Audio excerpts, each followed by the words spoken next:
বেশ ঘটা করেই আমিনুল ইসলাম বুলবুল ৩ অধিনায়কের হাতে তুলে দিয়েছিলেন বাংলাদেশের ক্রিকেটকে। শান্ত লিটন সে সময় বিষয়টি নিয়ে দ্বিমত প্রকাশ করলেও নিজেদের সিদ্ধান্তে অনড় ছিল বোর্ড। মিরাজের হাতে পড়ে খুব একটা খারাপ কাটেনি টাইগারদের এই ওয়ানডের পথ চলা। ২৪ ম্যাচে টস করতে নেমে ১০ ম্যাচ জিতেছেন মেহেদী হাসান মিরাজ। উইন্ডিজ, নিউজিল্যান্ড, পাকিস্তান, অস্ট্রেলিয়ার বিপক্ষে সিরিজ জয়গুলো পক্ষে দাঁড়াবে তার। কিন্তু এরপরও বোর্ডের পরীক্ষার খাতায় পাশ মার্ক ওঠাতে পারেননি মিরাজ। প্রেসিডেন্ট তামিম ইকবালের সহজ স্বীকারোক্তি, যা চাওয়া হয়েছিল তা দিতে পারছিলেন না তিনি। ফলাফল, সাদা বলের ২ ফরম্যাটেই এখন থেকে ক্যাপ্টেন লিটন দাস। তবে এবার আর হুট করে সিদ্ধান্ত নেওয়া হয়নি। বোর্ডের ভাবনা জানানো হয়েছে মিরাজকেও। দুপক্ষের সমঝোতাতেই এসেছে সিদ্ধান্ত। Liton Das will be the white ball captain and Shanto will continue as red ball captain. The vice captain of the white ball will be Tauhid Hridoy, and the vice captain of red ball remains as it is. The level of performance that theke asha korchilam, and plus the outside, this is what we feel, the outside noises was probably affecting him. ক্রিকেটারদের injury নিয়ে Australia সিরিজের আগে ভালোই বিপাকে পড়েছে cricket board. Medical বিভাগের বিভিন্ন সিদ্ধান্ত নিয়ে আলোচনাও হচ্ছে বেশ।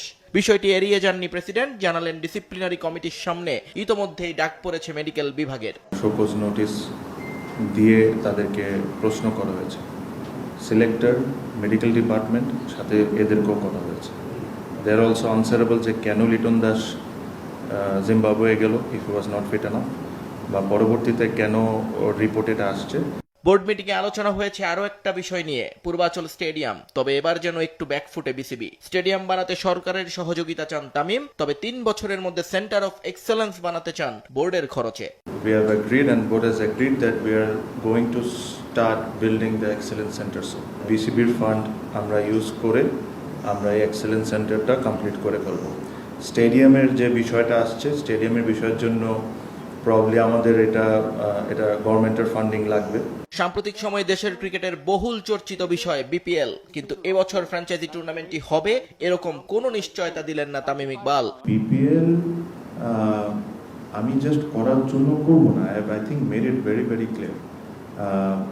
I personally don't think we have enough time to host the BPL properly. But আমরা যদি ইনশাল্লাহ ভবিষ্যতে বিপিএল করি তখন আমরা প্রপারলি করব। এদিকে পারফরম্যান্স রিভিউয়ের জন্য জাতীয় দল টিম ম্যানেজমেন্টের কাছে ৬ মাসের ভবিষ্যৎ পরিকল্পনা চেয়েছে ক্রিকেট।